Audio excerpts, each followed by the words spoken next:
नमस्कार, सत्यहिंदी.com में आपका स्वागत है। एक नजर अब तक की सुर्खियों पर।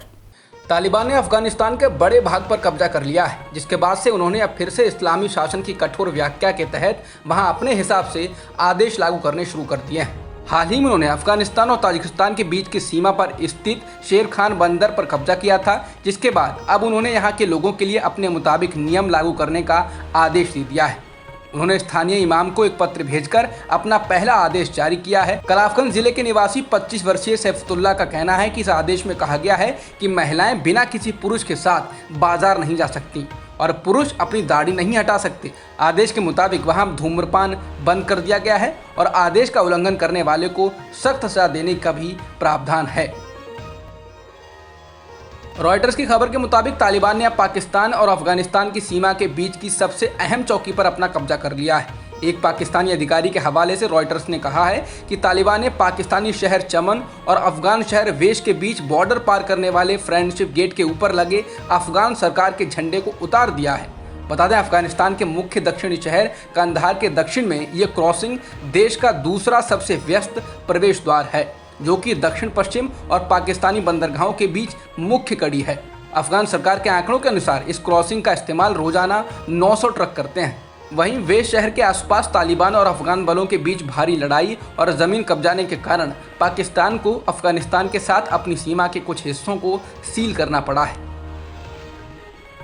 ऐसे समय जब अफगानिस्तान के बड़े हिस्से पर तालिबान ने कब्जा कर लिया है और अमेरिकी सेना अपने देश वापस लौट रही है, आतंकवाद से जूझ रहे इस देश ने भारत से सैन्य सहायता की गुहार लगाई है। भारत में अफगान राजदूत फरीद मामनजई ने कहा कि यदि ऐसी स्थिति आ गई कि तालिबान से बातचीत टूट गई तो हम भारत से सैनिक सहायता की मांगेंगे। हम उम्मीद करेंगे कि भारत आने वाले कुछ साल तक हमें पहले से अधिक सैन्य सहायता दे। लेकिन उन्होंने ये भी कहा कि इसका मतलब ये नहीं कि भारत अपनी सेना ही अफगानिस्तान भेज दे। उन्होंने कहा कि भारत सैनिकों को प्रशिक्षण और अफगान सेना के कैडेट्स को स्कॉलरशिप दे सकता है। CNN की रिपोर्ट के अनुसार तालिबान ने 22 निहत्थे अफगान कमांडो को मार दिया। CNN ने रिपोर्ट किया है कि इस घटना के कई वीडियो सामने आए हैं। वीडियो में कुछ लोग कहते हुए सुनाई देते हैं कि कमांडो समर्पण कर दो, जिसके बाद एक इमारत से कई निहत्थे कमांडो निकलते हैं और फिर गोलियों की बौछार हो जाती है। CNN के अनुसार यह घटना 16 जून को अफगानिस्तान की सीमा के करीब फरियाब प्रांत के दौलत आबाद शहर में हुई है।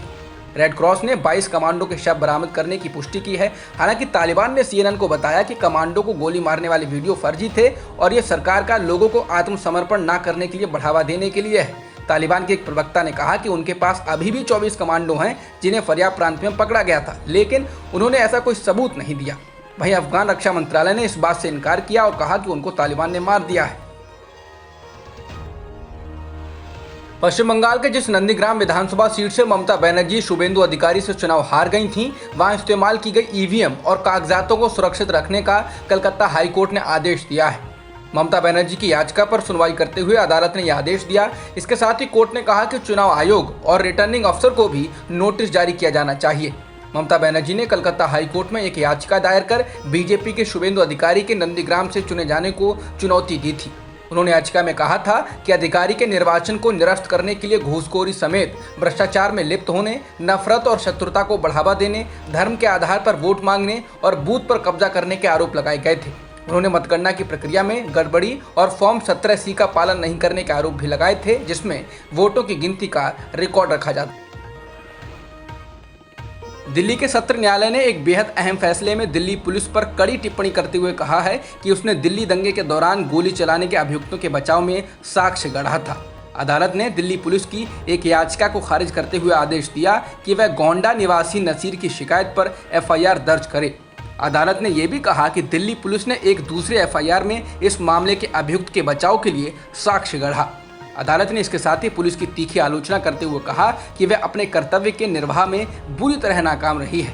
गोंडा के निवासी नसीर ने 19 मार्च 2021 को शिकायत की थी कि दिल्ली दंगे 2020 के दौरान 24 फरवरी को उन पर गोली चलाई गई, जो उनकी आंख में लगी थी। उन्होंने इस मामले में नरेश त्यागी, उत्तम त्यागी, सुभाष त्यागी, सुशील त्यागी और नरेश गौड़ का नाम लिया था, लेकिन पुलिस ने इसकी शिकायत दर्ज नहीं की थी। इसके बाद वे इस मामले को लेकर अदालत गए। यूपी में जनसंख्या नियंत्रण को लेकर लाए जा रहे विधेयक से पहले इसकी काफी चर्चा हो रही है। कुछ नेता इसका विरोध कर रहे हैं तो कुछ लोग इसके समर्थन में उतर रहे हैं। बिहार में बीजेपी और जदयू ही इस कानून पर आमने सामने आ गई है। इस बीच अब कांग्रेस शासित प्रदेश राजस्थान के स्वास्थ्य मंत्री रघु शर्मा ने कहा है कि अब वक्त हम दो हमारे एक का आ गया है। एएनआई से बातचीत में रघु शर्मा ने कहा कि बढ़ती आबादी देश के लिए समस्या है। देश को इस पर नियंत्रण के बारे में सोचना चाहिए ताकि भावी पीढ़ियों को बेहतर जीवन मिल सके। हालांकि राजस्थान सरकार का आधिकारिक बयान नहीं है।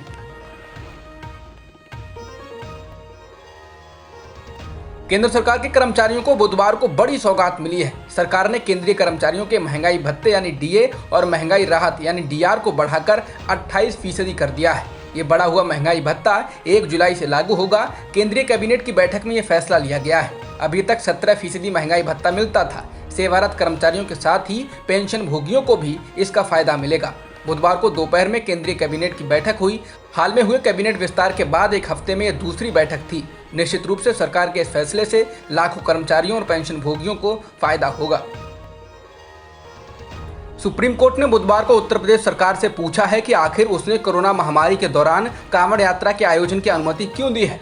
अदालत ने इस मामले का स्वतः संज्ञान लिया और कहा कि ऐसे वक्त में जब खुद प्रधानमंत्री मोदी और डॉक्टर्स ने भीड़ जुटने को लेकर चेतावनी दी है, लोगों को इस यात्रा के कारण परेशानी हो सकती है। अदालत ने उत्तर प्रदेश, उत्तराखंड और केंद्र सरकार को नोटिस भी जारी किया है।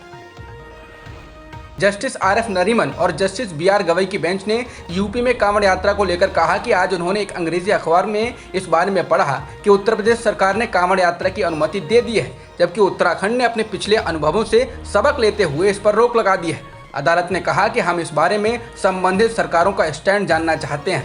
देश के लोग घबराए हुए हैं, वे नहीं जानते कि क्या हो रहा है। प्रधानमंत्री खुद कोरोना की तीसरी लहर के बारे में बात कर चुके हैं और हम ऐसे में इससे रत्ती भर भी समझौता नहीं कर सकते हैं। देश में टीकाकरण की रफ्तार लगातार कम हुई है। राज्यों ने इसके लिए टीकों की कमी को जिम्मेदार ठहराया है। राज्यों का कहना है कि टीकों की कमी के कारण टीकाकरण केंद्रों को बंद करना पड़ रहा है। इस बीच नए स्वास्थ्य मंत्री बने मनसुख मांडविया ने आलोचनाओं का जवाब देते हुए राज्यों को निशाने पर लिया है। उन्होंने एक के बाद एक ट्वीट करते हुए कहा कि वैक्सीन के संबंध में निरर्थक बयान सिर्फ लोगों में घबराहट पैदा करने के लिए किए जा रहे हैं। उन्होंने कहा कि राज्यों को जुलाई के पहले व दूसरे पखवाड़े के लिए उन्हें हर दिन की वैक्सीन उपलब्धता की जानकारी बैच के हिसाब से एडवांस में ही दी गई। इसलिए राज्यों को यह अच्छी तरह से पता है कि उन्हें कब और कितनी मात्रा में वैक्सीन डोज मिलेंगे, लेकिन इसके बाद भी हमें कुप्रबंधन और वैक्सीन लेने वालों की लंबी कतारें दिख रही हैं। तो ये बिल्कुल स्पष्ट है कि समस्या क्या है और इसकी वजह कौन है। टीकाकरण को लेकर आलोचनाओं का जवाब देते हुए स्वास्थ्य मंत्री मनसुख मांडविया ने कहा कि मीडिया में भ्रम व चिंता पैदा करने वाले बयान देने वाले नेताओं को इस बात पर आत्मनिरीक्षण करने की जरूरत है कि क्या उन्होंने शासन प्रक्रिया व इससे संबंधित जानकारियों से इतनी दूरी बना ली है कि वैक्सीन आपूर्ति के संदर्भ में पहले से ही दी जा रही जानकारियों का उन्हें कोई अता पता नहीं है। थावरचंद गहलोत के बाद अब केंद्रीय मंत्री पीयूष गोयल राज्यसभा में नेता सदन होंगे। गोयल वर्तमान में उच्च सदन के उपनेता हैं। बता दें, इससे पहले थावरचंद गहलोत राज्यसभा में सदन के नेता थे, लेकिन उनको कर्नाटक का राज्यपाल बनाया जा चुका है। अब तक की खबरों में इतना ही। बाकी खबरों के लिए बने रहिए सत्यहिंदी.com के साथ। सत्य हिंदी का ऐप डाउनलोड करें गूगल प्ले स्टोर पर।